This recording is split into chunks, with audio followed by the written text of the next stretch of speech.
Good morning, everybody. It is your boy Christian from Howboard back at you with another episode of the Howboard Symposium. Let's cut that music. Welcome back, one and all. This is now episode 4. Wow.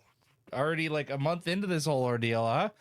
All right. Well, today we're actually going to be talking about how to get new players into the hobby, new individuals that have not board gamed before, and how to get their interest. But before that, of course, as always, you know, we got to be talking about the board game of the week, baby. It is back. We are talking about Gazebo this time around. It's an interesting one. Normally I don't pick Reiner Knizia games.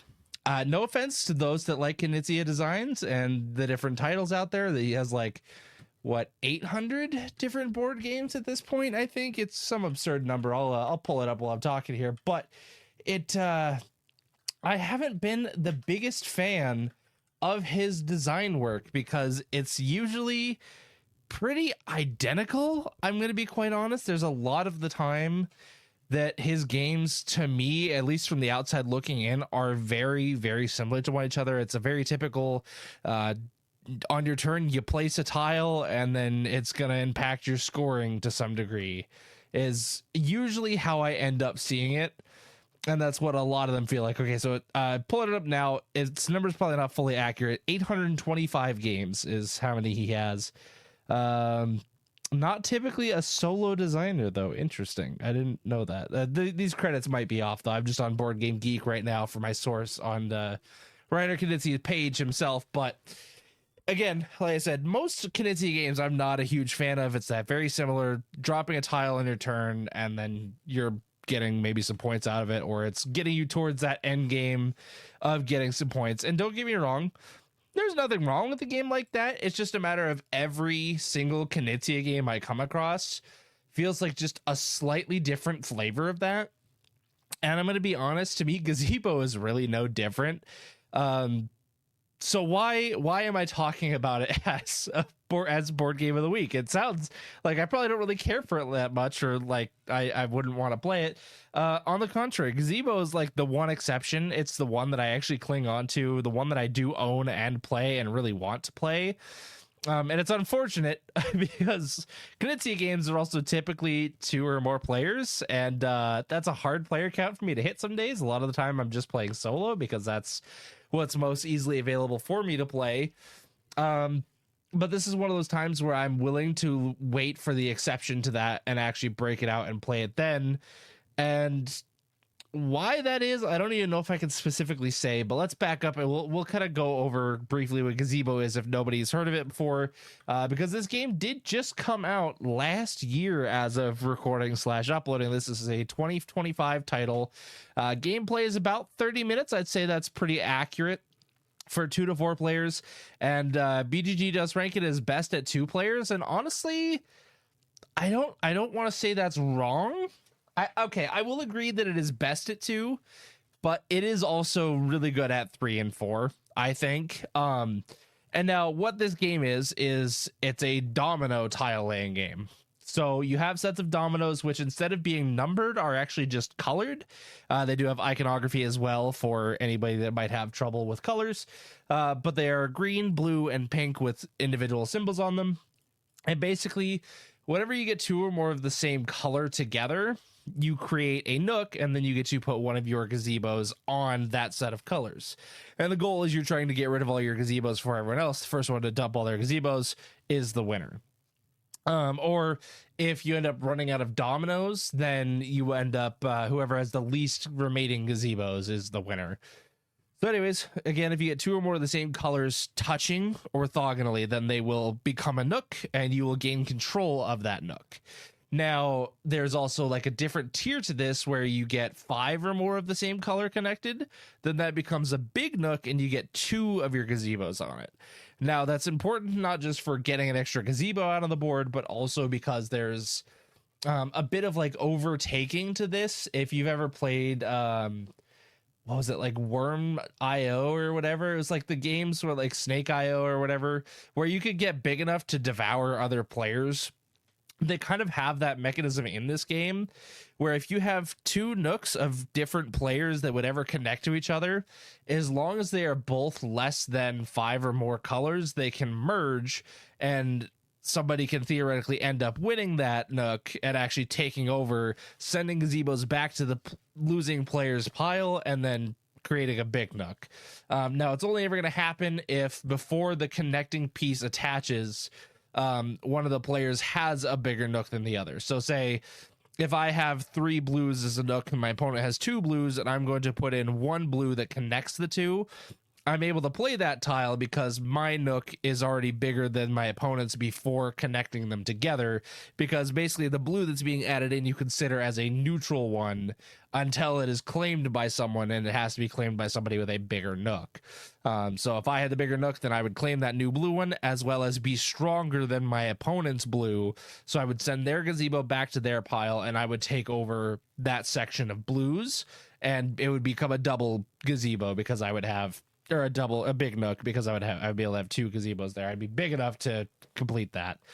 And then if you have a double gazebo or a big nook, then that big nook cannot be overtaken, meaning that if 2 different nooks of the same color would ever connect together and one of them is a big nook, that can't be connected. Or I think it just like automatically absorbs a smaller one unless they're both big nooks. If they're both big nooks, then they can't be connected. Or if they're the same size before that new tile comes in, then they can't be connected there as well, because that would be a tie, and you can't resolve that. Where I think this game really shines is like what a lot of people really rave about with Knizia games is the simplicity in its design to be able to introduce people to it really quickly. And of course, there's a lot of details about the game that I left out. There's a lot of like nitty gritty stuff, but it's the simplicity of the game to really like get somebody into the game quick and have a pretty interactive and interesting experience. Now, where this differs from me compared to like most Knizia titles that I've seen, like Through the Desert or Millefiori or Rebirth. The difference between this and those titles that I've seen is that there's a bit more player interaction in this one. Like most of those titles, again, from what I've seen, I haven't gone like super deep down the rabbit hole because I've had no interest in them. Is that in this, you're not just blocking off opponents, but you can actually set your opponents back and like really change the tide of a game very quickly from that. Now, don't get me wrong, this is a game I have somehow melded very well with, and that does, I'll admit, that does play into a little bit of my enjoyment with it. I'm really good at this game. I don't understand it, but for some reason it just clicks with me so well, and it's really easy for me to piece it together and take advantage of a lot of situations. Because I will also say that most of these dominoes, they have 2 squares on them with a color apiece. There are some special tiles that's 2 squares of the same color that you can get. Not super easily, but they do exist, and they're like instant nooks. But all of the other dominoes are going to be 2 different colors on the same domino. So there's so many times I'll watch my opponent, work on their nook or whatever, and they'll set out an extra color that I'm like, sweet, I'm just going to swoop in and use that and create a nook myself and just drop a free gazebo out just because you set it up for me, and it was really easy. There's just a lot of things that, like, for some reason this works really well with my brain, and I'm not typically a very interactive type of guy.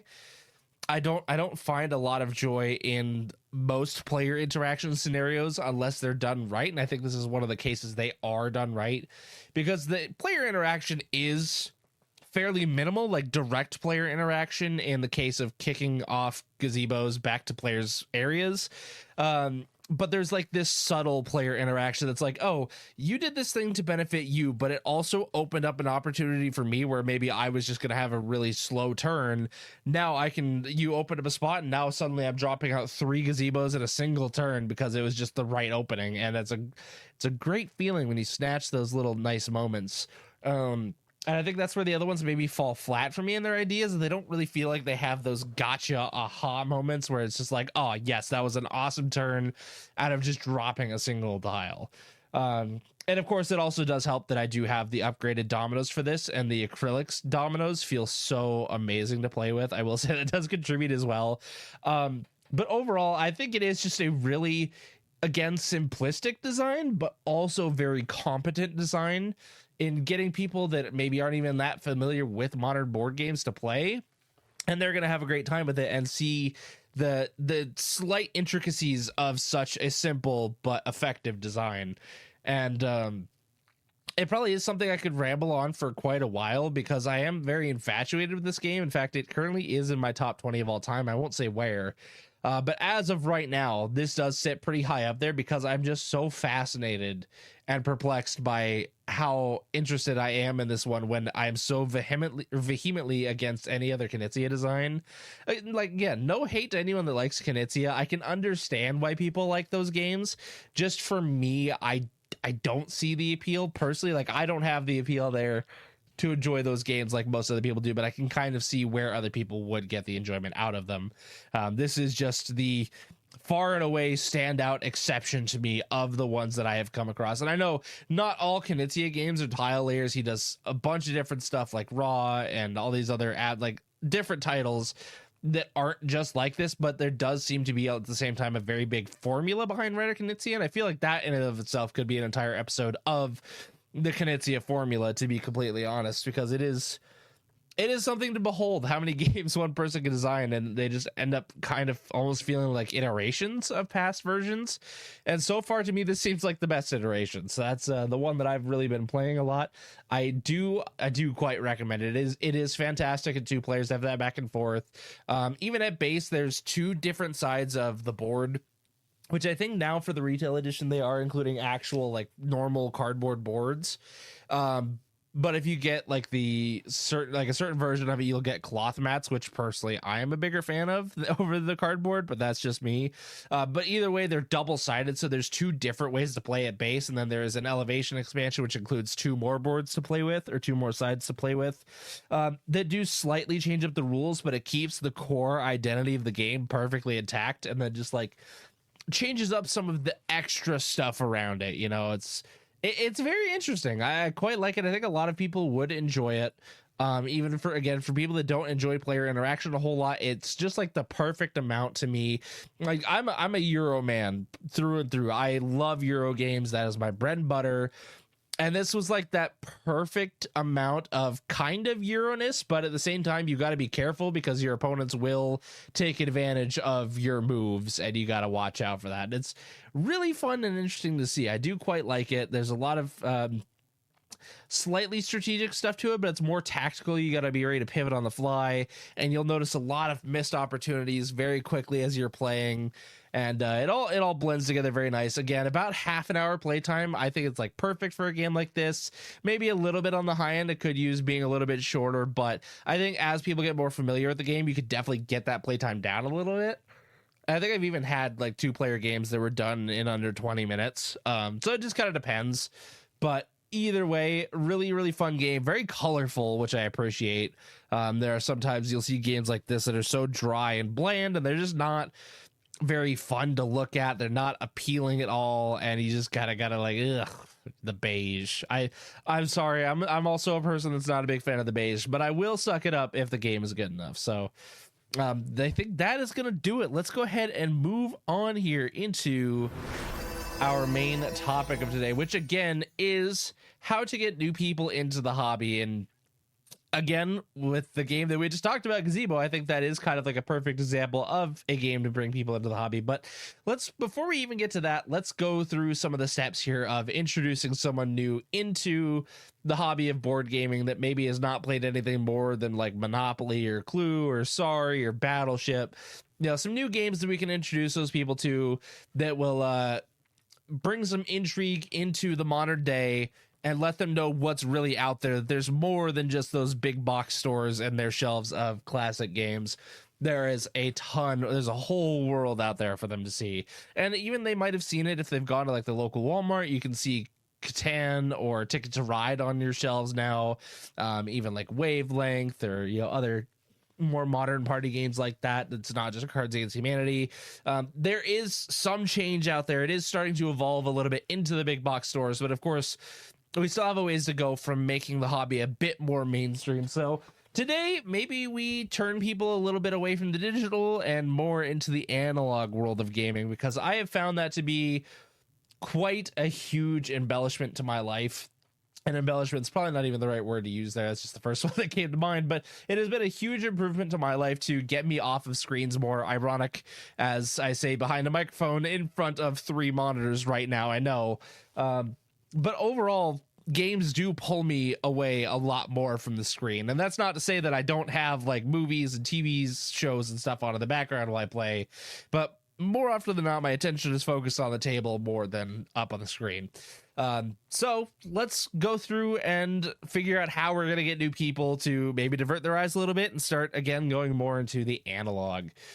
So step number 1 is know who you're trying to convince. Any board gamer should know this. Like you need some kind of research, you need some kind of battle plan going in. Unless you're a push your luck gamer, in which you just go in with reckless abandon, and I respect that. I don't operate that way, so I got to come up with the plan ahead of time, and I think there's a lot of gamers that would agree with that as well. You want to know who you're trying to sell this to. Know your customer, as it were. Are they like kind of a strategic person? Are they someone that likes to push their luck? Are they silly and goofy? What type of themes do they enjoy? Are they like a sci-fi nerd, a fantasy buff? Do they like cozy cats? What are they into? You just want to know overall what your person likes. Like say if you have a movie night with them and you're constantly watching like these not like brain burning but mind bending type of movies that'll like get you questioning yourself by the end of it, there's a whole slew of games you can go down that will follow that same route and give them similar feelings but in a more interactive experience that could be very well appreciated. You can even use that just to go into journeys of board games that go into worlds that'll match similar themes. You know, if there's someone that enjoys like Memento or Fight Club, there we go, that was the other movie I was thinking of. If they do like those kind of abstract mind bending like what is going on type of movies, you can find board games that give off either the same energy or at least like a very similar theme. There's a board game out there for basically any type of genre. Let's make an easier one, like again, if someone likes cozy cats, there is a whole world out there of just cozy cat board games. Off the top of my head, you've got Calico, you've got Harmonies, you've got Isle of Cats, you've got House of Cats. There's so many different card-based games. Boop is another one. Yeah, like tons and tons of games that are like if you've got a cat lover in your life, man, this is like the perfect hobby. There's so many cats. I love cats, so it's great. But man, it's not necessarily something you're expecting when you first get in. For fantasy lovers, you've got droves of different like tiers of your fantasy. You can go all the way from lower end trick takers like Rebel Princess all the way up to high end story games like Gloomhaven or Oathsworn. There we go, that's the other one. You can go all over the spectrum with that theme. Fantasy is everywhere, so is same with sci-fi. You can go like Andromeda's Edge all the way down to Abduction to Apiary to all tons like sea themes. There's sea themes galore. Again, know what your person is interested in. Like you got a marine biologist, perfect. Play Endeavor Deep Sea, you're welcome. Granted, you probably don't want to be starting someone in on the heavier games right away, but more on that in a little bit. But again, do your research, know the person, know their interests, and like try to tailor the games that you want to present them around that. Because of course, the only way you're going to get somebody into the hobby is by actually introducing them to the hobby, not just showing it off. You're not just going to bring someone over to your house and just show off your shelves and be like, look at all these cool shiny boxes I have. And then they look to you and say, well, do you play any of these? And you have to slowly shake your head no and say, no, not for years. They're just decorative. Nobody wants that. Nobody wants to do hobby where all they're doing is buying stuff. Everyone's spending too much money. They need a good reason to want to get into this hobby, invest their time, invest their money or anything into it. They want to know what they're getting into. And the only way you're going to do that is by actually showing them what the hobby has to offer. So yeah, once you kind of narrow down on some themes for the games that you want to introduce to them, like really narrow it down and try to figure out maybe one or two to start them off with. And of course, again, you're going to want to find a bit of a lighter game for that. You don't want to jump right into the high end. Of course, if the person has like a lot of prior experience, they grew up on playing a lot of tabletop games, they're very experienced with certain things, maybe you can go into the little bit of a lower medium weight range, but try to stick it into the lower range. Like if you're going off of BGG rankings, I'd say probably anywhere between like a 1 to a 2.5 is where you maybe want to keep it at a max for a first time gamer for modern games. If you're trying to get someone back into the hobby and catch them up, that's way different, of course. But nuance is very important in this type of situation. Again, know your person, know what they're capable of handling, and what they're interested in, and tailor the experience around that.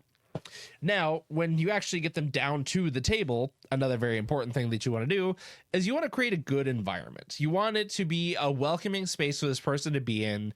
If you take them to some like back alley room that's all dingy, dark, and wet and creepy, they're not going to want to touch that hobby with a 10-foot pole again, because first impressions are everything. So you want to have that nice environment. You want to get a nice cozy space with some warm lighting, maybe a little bit of window access if the sun's still out or it's not, just a little bit just for vibes. You want to get it feeling nice and comfortable. And of course, this also means having good people around. Having good energy around the table is going to make it so much easier for someone to really get into modern board gaming. A comfortable space, of course. You want to have good seating if you can help it. Keep the person as comfortable as possible. Just a good location, a good solid location, whether it be someone's house or like a game store. You want to have it be a decent place where the vibes are good, the energy's great, and of course you want there to be snacks and drinks available. You don't want any gamer going without any sort of snacks and drinks. It could very easily ruin the mood, as we talked about in last week's episode.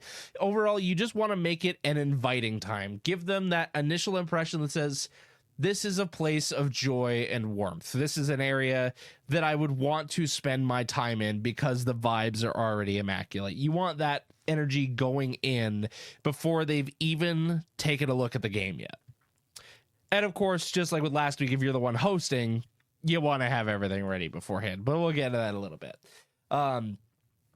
So again, back to picking the game. No game is ever too light for a brand new person on the hobby. Keep the rules low and the fun high. And that's where I think a game like Gazebo is perfect, because the rules are really low on that game. There's like a couple of niche interactions that are like really awkward. But overall, the game is great. The big thing that you want with a new player is engagement. If you can maintain their focus to the game, you get their eyeballs glued and their brain is focused on what's going on in front of them on that board, you've won. That's what you want out of the situation. You want them to be so locked in on the game that that's just all they're thinking about. As soon as they start pulling out the phone and texting other people and just kind of blah, not really paying attention and giving offhanded responses to stuff, not really caring, then you're probably losing them and you might want to pivot. But again, engagement is key. Experienced gamers will also tend to not realize how much info there can be to absorb when first starting out. Like a lot of us, once we've been in the hobby for a while, and we get used to playing some of those heavier games, it gets a little bit harder to understand and realize how difficult a game might be for someone to get into for their first time. We might kind of underestimate how difficult something could be. Like in the past, I have previously tried to introduce Honeybuzz to newer players after I'd already been playing for quite a bit, and I was just so used to it that I'm like, yeah, this is like a really light, easy game. And we get into it, and I'm going through the teach and everything, and I'm like, this might actually be a bit more than a new player is ready for. And I ended up having to put it away because I'm like, this is just not the right game. So definitely be wary of that. Again, no game is too light. You just want something that's going to pull them in, get their attention, and use it as a stepping stone to work your way up later on. Or you might even end up right there. That's just that person's zone, and that's the type of stuff that they're going to end up enjoying. You don't know that, but you got to start from the bottom and work your way up to be able to find that out. Also, a low setup and teardown time is very helpful for not turning people away. If they see you setting up a board game for like half an hour to 45 minutes, they're gone. They're, even if they're still there mentally, they are checked out of that table, because that is a daunting experience for them to go through. If it's just like a little card game, you bust a deck of cards, shuffle, pass them around, or even a smaller board game with like some little player boards and some small pieces like Happy Little Dinosaurs, even something like that is way less intimidating than if you're pulling out something like Andromeda's Edge, where you're having to sit there and it's just a whole production. You also don't really want anything that's like too intimidating table wise, because again, as we get more experience with modern board games, we might start to appreciate a lot more of that table presence, getting that big grand experience of, oh my god, there's so much stuff on this table, it's so cool to look at. A new player might look at a table like that and say, oh my god, that's so much stuff to look at, I don't like this is way too much to learn, this is going to be really complicated. And that is genuinely a thing that goes through some people's heads that aren't experienced with board games, is that they say, oh, this is going to be a lot to learn. Even if it's like the easiest game in the world, say for example Foundations of Rome, that is such a big production and deluxe experience that could very easily be a very daunting image to new players. That like, there's so much here, is this going to take like an hour to teach?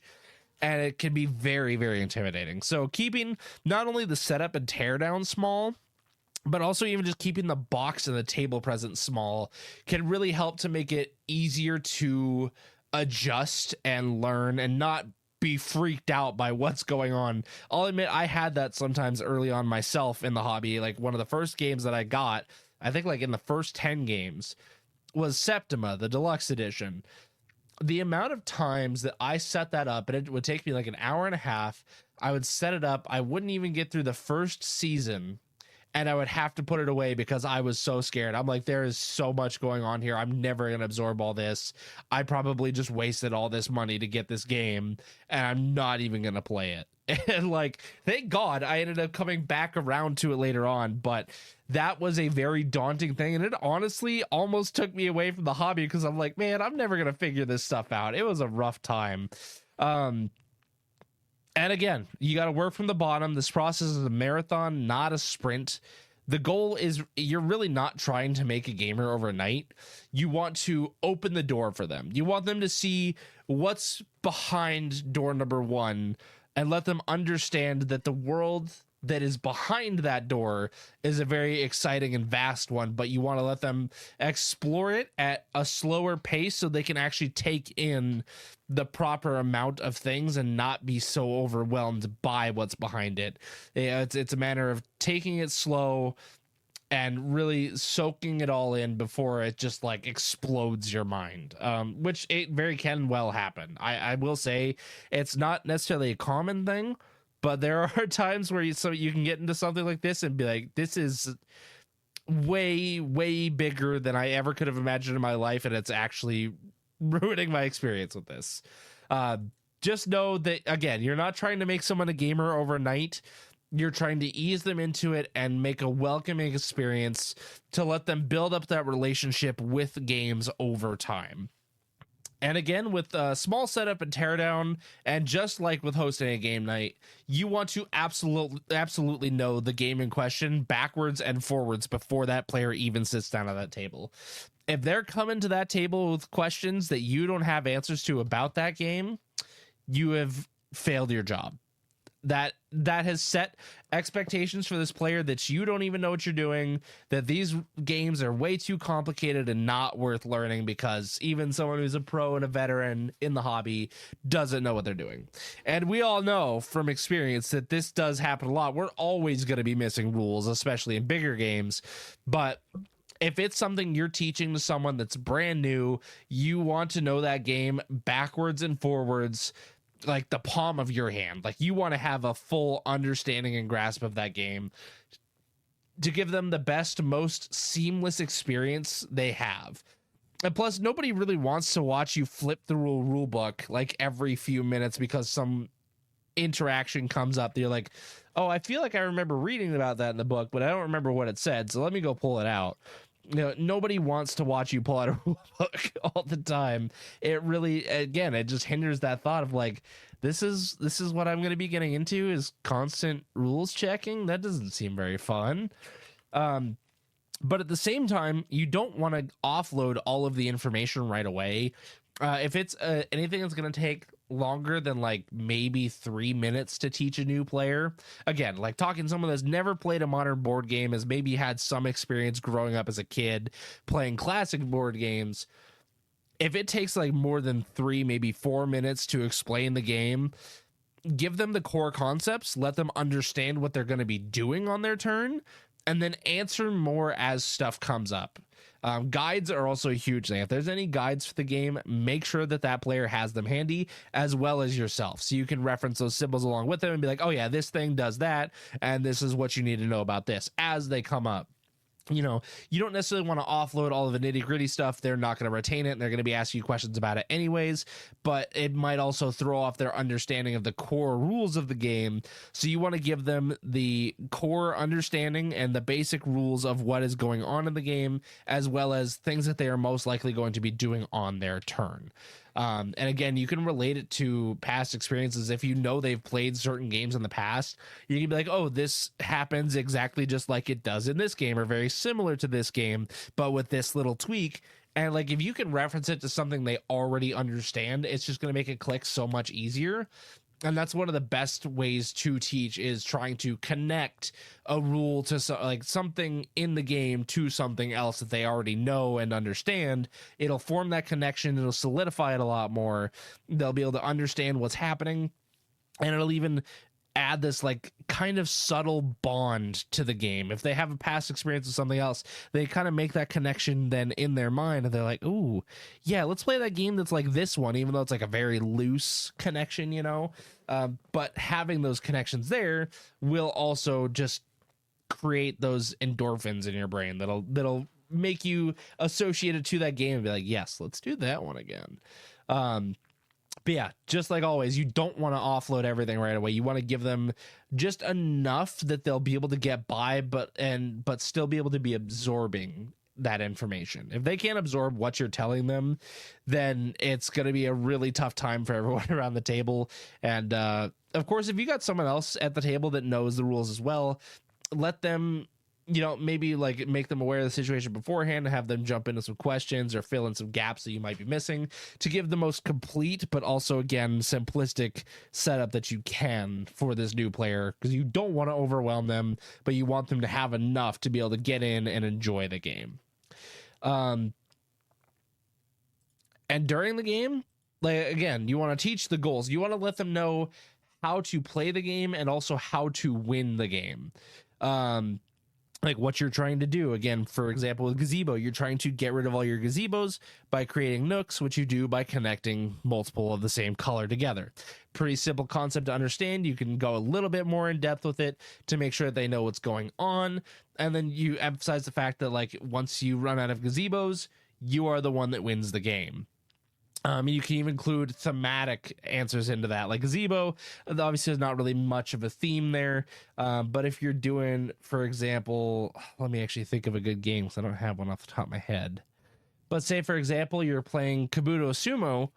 That is a pretty obvious thematic goal. You are sumo wrestlers trying to push each other out of the ring. So your ultimate goal, you want to get your opposing wrestler out of the ring before they push you out. So making that end goal obvious through thematic and gameplay methods is very smart.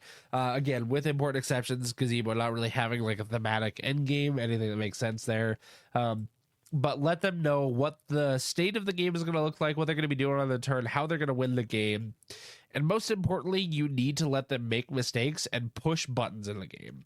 This is one of my biggest things with like any sort of player, even anyone that's having a first time experience with any game. Doesn't matter if they're an experienced gamer or not. Let them get the rules and then go into the game, make mistakes, and push buttons. That's how they're really going to learn and be like, oh, okay, this is how this thing works. Now I understand that. So in the future, when I go to do this, I need to do it that way instead of that way, and I'm going to get better results.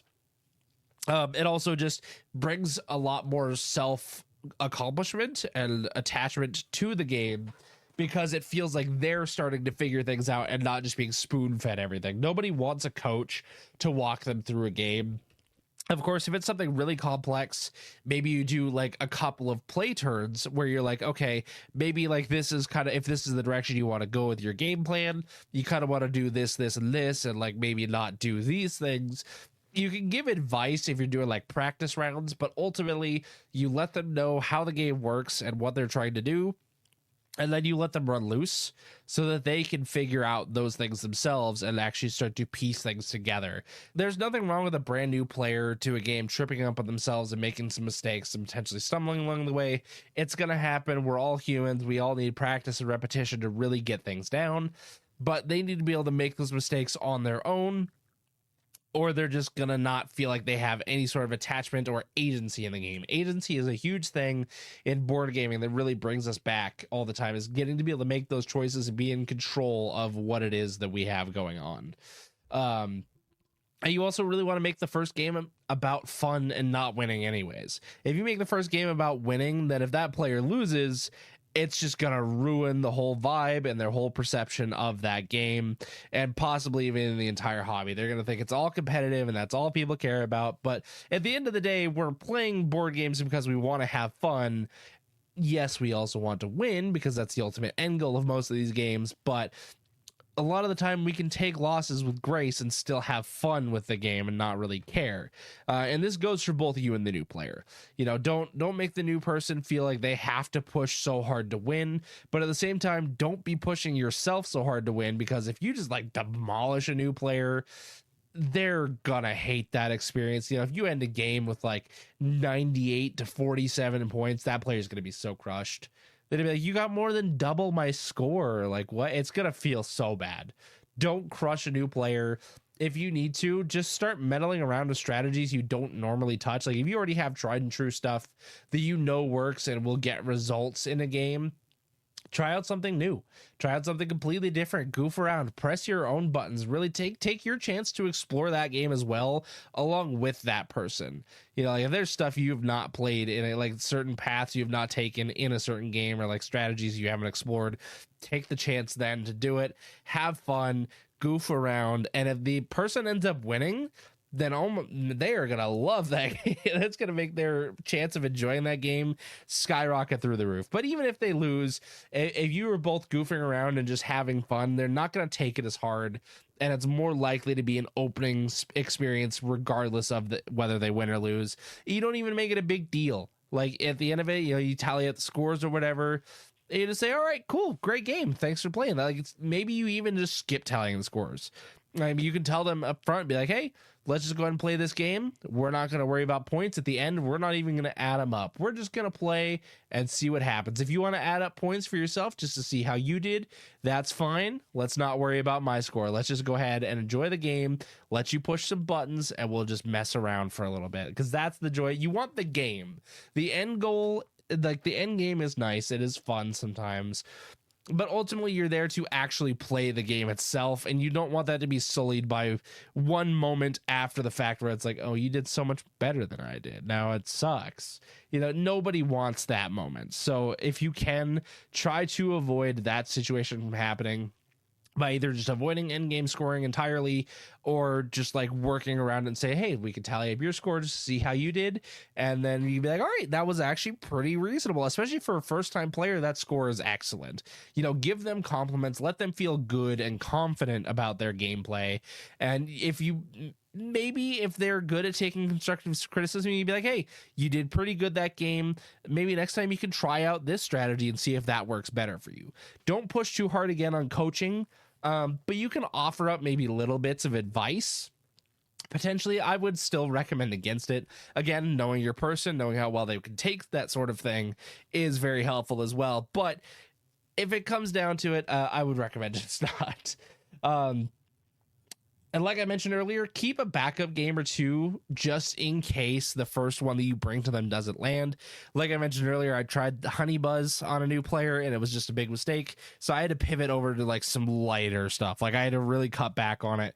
But even if it's just like the type of game's not landing, the gameplay style is not their thing, and they're not feeling the theme or whatever, or you just pull it out and they're like, they just kind of give you that face. You're like, oh, okay, fine. We'll find something else. We'll try that out. But also don't be too pushy about playing a game. If again, new people aren't going to want to be pushed into this. You got to let them walk through that door themselves. You can't shove them through because they're just going to run right back out and never open up that door again. So you want to let them, you can open the door for them, but you got to let them be the one to walk through it. If they're not in the mood to play a game when you bring it up, then you just got to let it go. You can propose maybe one other game. If the first one doesn't land and they're not like in the mood for it, like, okay, fine. You can try maybe a second game. And then if they say no, absolutely not, back off. 2 tries is the max you get. You know, you give it the first try, and then you can give it the second one if maybe just the first one wasn't what they were feeling. But if they deny the second one as well, that's your cue to just cut out. And if the first no is bad enough, if it's a very clear no, back off right then. Again, nuance to that situation, but don't push the envelope with trying to get someone to try out a game, especially if they don't seem open to it at that moment. You can always come back later and offer it again, but don't get neggy about it. You know, give good time, give good cooldown time between it. If you're really trying to get this person interested in board games, don't push it too often. It'll just make them burned out. They'll get very annoyed by it, and they're not going to want to touch that hobby ever. And they might even just avoid you after that point. Again, lastly, the goal is to get them to ask, can we do this again next week? Or just have them being open to playing more games in general. If you can get them to be open to more games later on, brother, you have succeeded. All you need to do, you need to get their engagement for a little bit, even if it's just like 15-20 minutes, or like even like a 5 to 10 minute game. If you can get their attention and bring up their levels of joy for a little bit through a game, the chances of that person latching onto games becomes exponentially higher. Even if it's just a select few games that you have, that's fine. Take the wins where you can get them. You know, if you're able to get someone to play games out of your collection, that right there is an absolute win. Just knowing that that cardboard and that plastic that you bought is not going to waste. It has a home. It's getting some good love. You have people that enjoy it. That's the important thing, because people are going to come and go in your life. You're going to find different types of gamers as you go, and you're going to have people that discover their love for the hobby in multitudes of different ways. And you never know which way a game is going to go in terms of that. So you got to be sometimes just a little bit open to being like, okay, your vibe is just this type of game, and that's really all you want to play. That's totally fine. We've got some of those games already. We'll just go ahead and play those. And maybe they'll end up going off on their own and finding more games like that to then bring to the group. And then you have more options to play as well. Even if it's something that you wouldn't have bought yourself or maybe don't particularly care for, you got to support them in their endeavor, especially if they start coming into the hobby that you introduced them to. You got to be supportive to have them keep furthering along in there. If they don't feel like they have support, they're just going to want to hop right back out. I've been there myself, where I didn't really have anyone around me that had any interest in the hobby at first. And I was like, man, this is stupid. Should I really even be in this hobby? Is it worth doing if I'm just going to be playing by myself all the time? Now, I did find the niche of solo gaming, and it's actually very fulfilling and rewarding. But at the same time, I also have a good number of multiplayer games that I enjoy with people when and where I can. And I'm coming to the terms with, I'm not going to be able to play those games all the time, but I'm very happy when I do. And it was because I nourished relationships with other people to bring them into the hobby and bring them up. Most notably, my dad has gotten so suckered into this hobby thanks to me. It started off with just goofy little games. Like, I think Cascadia was the first one that caught his attention, and then it just kind of sprung from there. But if you're looking for any quick games, I actually do have a list here of different suggestions to introduce new players. If you're just not quite sure of what to introduce, or like maybe you don't fully know the person as well as you want, but you want to introduce them to a game, there's plenty of light options. If you want like party games or social games, for that, I would recommend like really light end stuff. Wavelength, Hues and Cues is good for guessing colors. Both of those are really great to get to know people if you don't know someone already, and they're very easy icebreakers into the hobby. Like, they don't take a lot to learn. They're very quick and easy setup, and they're just super easy. Like, easy as easy can be.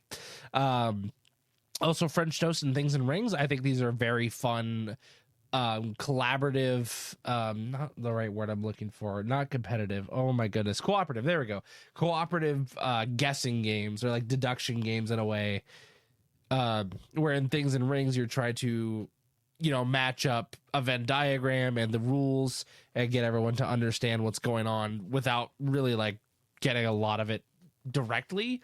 And then French toast, you have an alien that's trying to convey a word through clues, and it's like a hot or cold system. Very easy, very lightweight stuff, but very fun. I will play several of these, both French toast and Things and Rings, like back to back.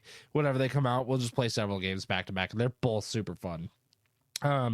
Newly into the hobby as well as Magical Athlete and Hot Streak are very popular right now for filling up pretty much exactly this, as well as for like experienced gamers. Absolutely love them because they're so cheeky, silly, fun.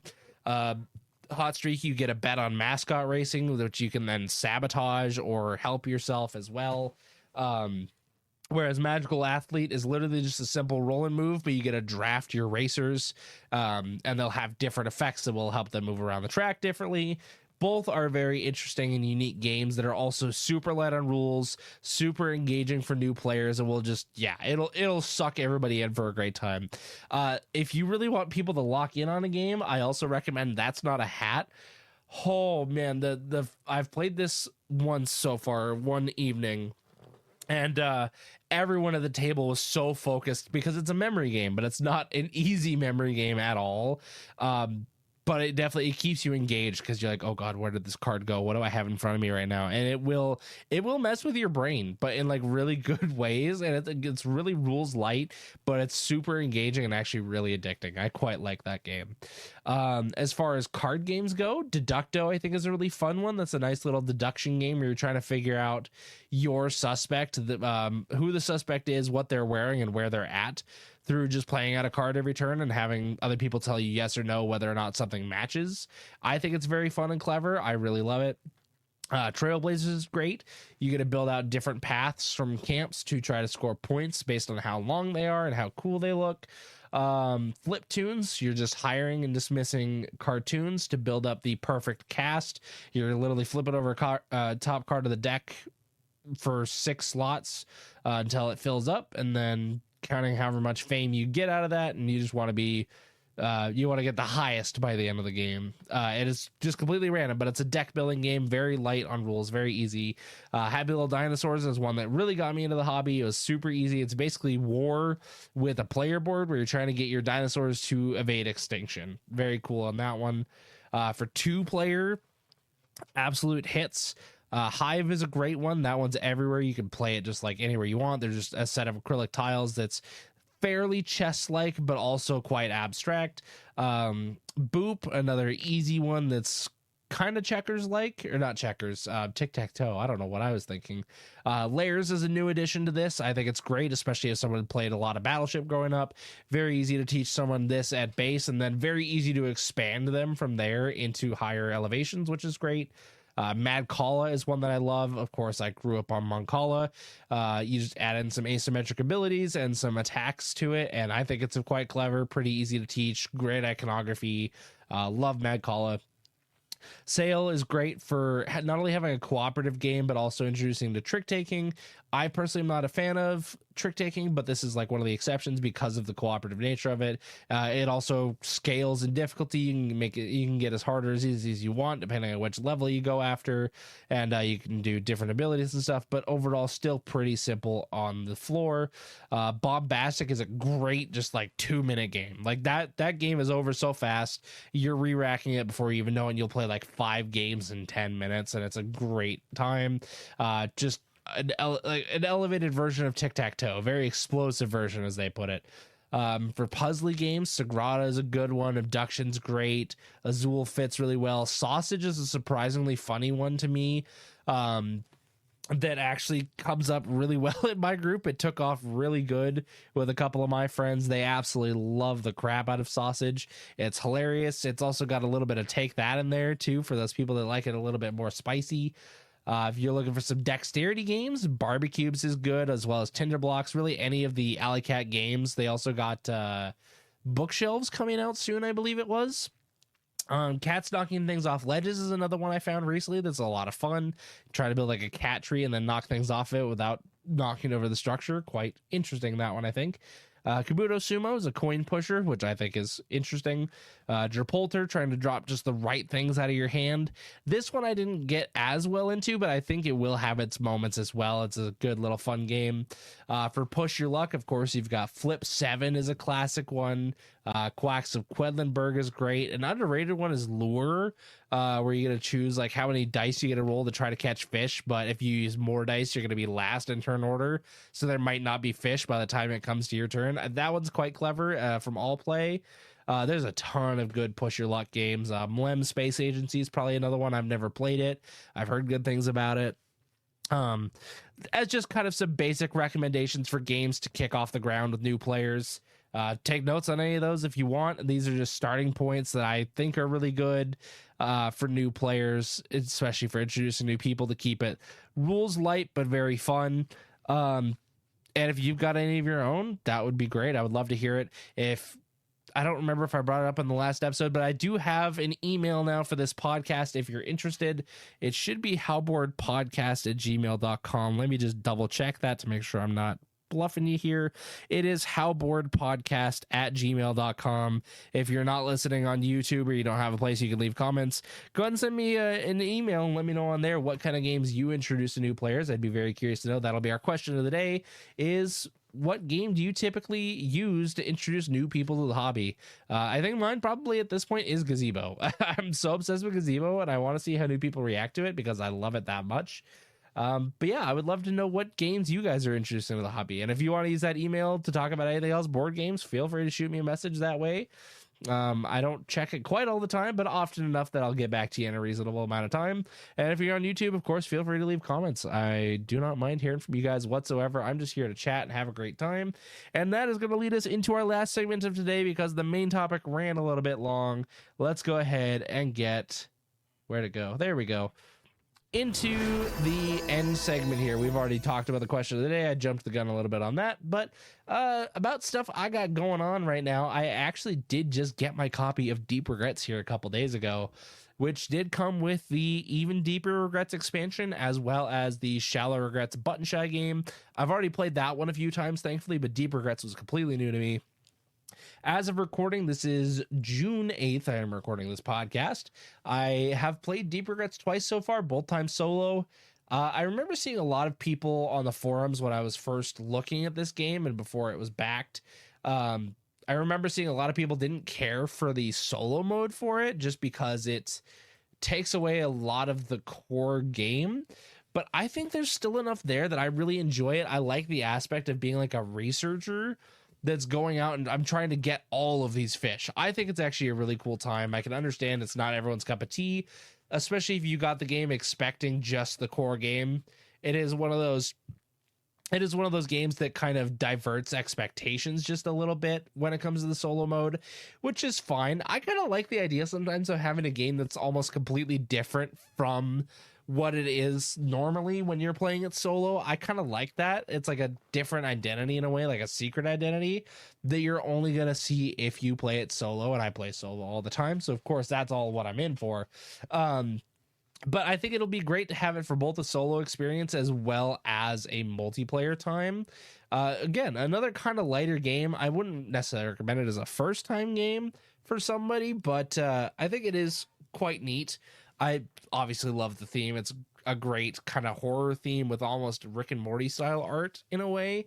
Kind of, not quite, but like kind of similar-ish is probably the closest I could relate it to, I guess. But it's just creepy sea monsters. I love it. It's actually fantastic. Just creepy sea monster fishing. All sorts of cool stuff you can do in just the base game at multiplayer. And again, in solo, it's like taking... it's like being a researcher and you're cataloging all of the fish that you're catching, but all the fish that you catch, you might not actually end up bringing back to port, which is great because then you have to go back and fish them later to be able to technically finish out the sheet. But you got to write down all the information about the fish as you're going and catalog all of them. I really think it's actually quite cool. I do know as well, though, that there is a solo variant that will actually introduce a bot. Yeah, here we go. Against the fraud bot. I do want to check this out because it will give me a chance to test out the multiplayer mode a little bit before I actually get it to table with other people. Of course, I've done tons of research on this game. I do know quite a bit about how it plays, but I wouldn't mind that refresher and actually being able to do it in person before getting it to the table. But either way, I think it's going to be fantastic no matter which way I play it. I'm really loving it so far. Even though I've only played it twice, I wanted to play it a lot more this weekend, but we had a lot of stuff going on.